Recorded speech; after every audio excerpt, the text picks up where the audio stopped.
तुम्हें मृत्यु लोक में आना है, सारी व्यवस्था तैयार है, सारी व्यवस्था तैयार है कि हे गंगे, तुम्हें कैलाश के तुंग शिखर से उतर कर आना पड़ेगा। बैकुंठ से आ रही है गंगा सीधी। कहां से आती है?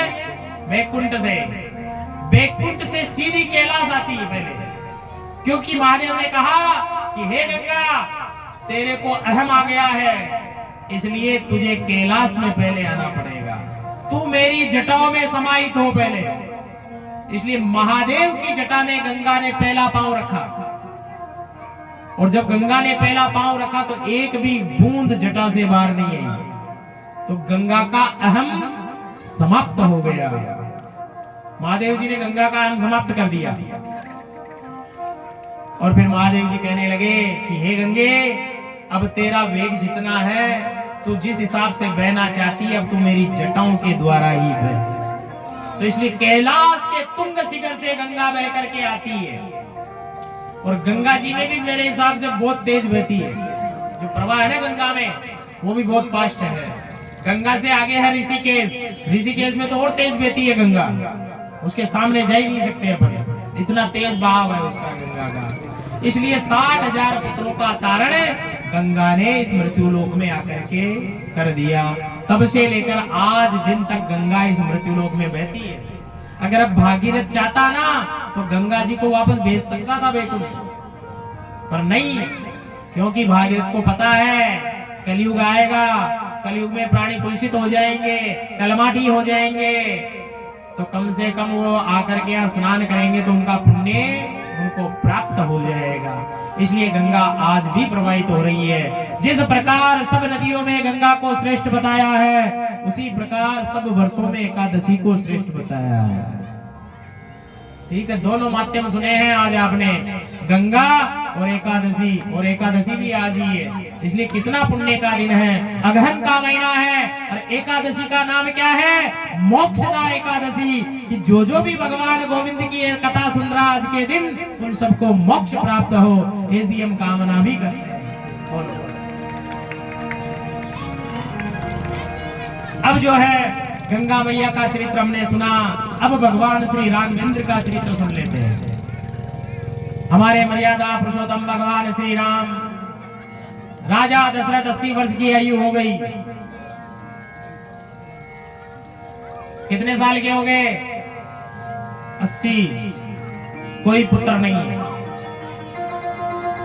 सब ब्राह्मणों के पास गए, किसी ने कहा पुत्रेष्टि यज्ञ करो, ये करो, सचंडी विधान करो, भगवान शिव का रुद्राभिषेक करो, तुम्हारे घर में पुत्र की प्राप्ति हो जाएगी।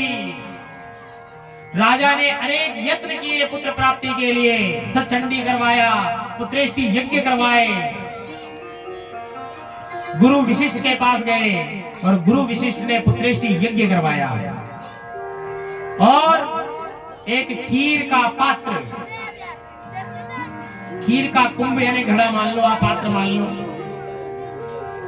उस यज्ञ देव ने राजा विशिष्ट को प्रदान किया। यज्ञ में से निकली है खीर भी, और गुरु विशिष्ट ने लिया, गुरु विशिष्ट ने लेकर राजा दशरथ को दे दी कि हे दशरथ, ये जो प्रसाद है तुम जाकर अपनी रानियों को खिला देना, जाओ, तुम्हारे 10वें मास में सुंदर प्रकार के पुत्रों की उत्पत्ति होगी। गुरु विशिष्ट को पता है सब, क्योंकि विशिष्ट जैसा गुरु ना हुआ ना होगा। त्रिकालदर्शी सब जानते हैं वो किसके घर में कौन पैदा होने वाला है, पर गुरुजी अभी दशरथ जी को कुछ नहीं बता रहे हैं। दशरथ जी घर आ गए पात्र लेकर के, आधी खीर उस पात्र में से आधी कौशल्या को दी, आधी कि आप इसको पाओ। उस प्रसाद को उन्होंने पाया, और आधी में से आधी आधी 2 जगह हुई। कितनी रानियां थी? कितनी? 4। दशरथ जी के कितनी रानियां हैं? 4। 3 नहीं है क्या? कौशल्या, कैकेयी, सुमित्रा। ये 3 रानियां हैं, दोनों ने आधी आधी पाली।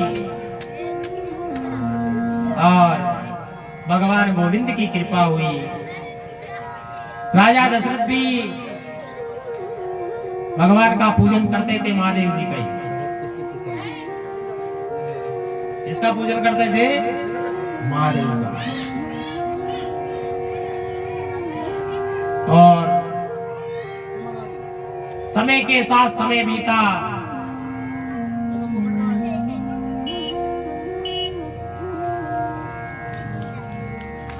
मंद मंद पवन बहने लगी,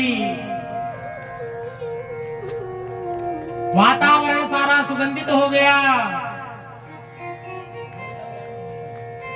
चारों ओर ढोल नगाड़े की आवाज, मृदंग की आवाज सुनाई देने,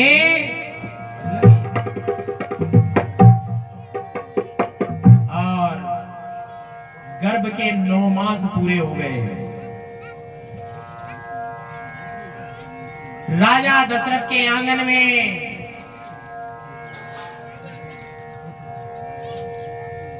भगवान श्री मर्यादा पुरुषोत्तम का प्राकट्य हो गया। संग में जो 2 माताएं थी, और एक के लक्ष्मण, एक के भरत और शत्रुघ्न। इस प्रकार राम, लखन, भरत और शत्रुघ्न यानी 4 पुत्रों की प्राप्ति राजा दशरथ को हो गई। राजा दशरथ भी पुष्प की तरह खिलखिला उठे। 80 वर्ष की आयु है महाराज। परमात्मा को बार बार प्रणाम करने लगे कि हे परमात्मा, तेरे घर देर हो सकती है, अंधेरा नहीं है। अरे तूने मुझे 80 वर्ष की आयु में भी 1 पुत्र मांगा था, और तूने मुझे 4 पुत्र प्रदान कर दिए। तूने मुझे 4 पुत्र प्रदान कर दिए। इसमें बीच में एक प्रसंग है कि गिद्धराज जटायु जी को जानते हो ना आप सब, और राजा दशरथ दोनों मित्र हैं। दोनों आपस में बातें कर रहे थे। एक दिन कह रहे थे, दशरथ तेरी भी आयु हो गई, 80 वर्ष हो गई, तेरे भी पुत्र नहीं है, मेरी भी आयु करीब पास आ गई है, मेरे भी कोई संतान नहीं है।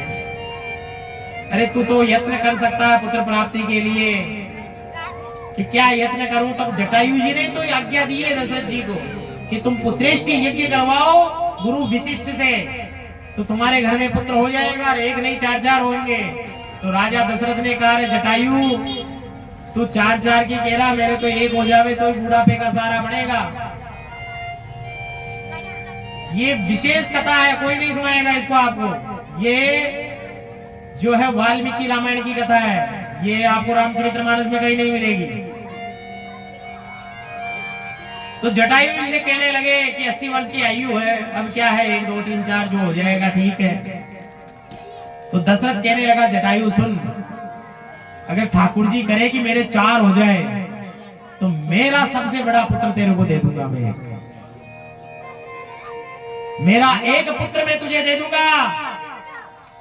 अब इधर 4 पुत्रों को जन्म हो गया। इधर जटायु जी आके बैठ गए, ला भाई मेरा वाला तो दे मेरे को। अभी दशरथ जी का मुंह इतना सा हो गया, नेत्रों से आंसू गिरने लगे।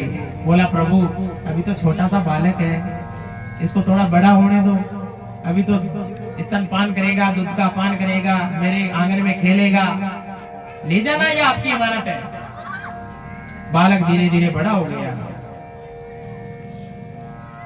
तो एक विशेष बात है, जो सनातन को गिराने की बात करते हैं क्योंकि वो अधपढ़े हैं, वो शास्त्र पढ़ा ही नहीं उन्होंने। वो कहते हैं महाराज किसी का बाप मर गया, और हम कहते हैं तेरा बाप मर गया तो लकड़ी लगाने नहीं गया, तो वो क्या प्रसंग लेकर आता है यहाँ? राम जी भी तो नहीं गए थे ना। क्या बोलता हमको वो कि राम जी भी तो नहीं गए अपने पिताजी की चिता में। ये गलत बात है, क्योंकि राम जी के पिताजी दशरथ जी ने राम जी का जन्म नहीं होने से पहले ही उनको गोद दे दिया था जटायु जी को। ये समझना आप मेरी बात। इसलिए अगर राम जी चाहते तो चित्रकूट से अयोध्या ज्यादा दूर नहीं है। जिस दिन प्राण गए थे ना दशरथ जी के, उस दिन मात्र 21 किलोमीटर की दूरी पर थे भगवान। कितने किलोमीटर की दूरी पे थे? थोड़ी सी 30 मान लो, 30 किलोमीटर की दूरी पे थे। चाहते तो भगवान आ सकते थे वहां, राम जी अपने पिताजी को कंधा लगाने के लिए, लकड़ी देने के लिए, पर नहीं, भगवान को भी तो पता है ना मेरे को वचन निभाना, मर्यादा की स्थापना कैसे होगी, मैं मर्यादित हूं बिल्कुल। तब राम वनवास में गए और जटायु जी का संस्कार किसने किया? किसने किया? राम जी ने। तो बताओ आप मानते हो या नहीं इस बात को? हा?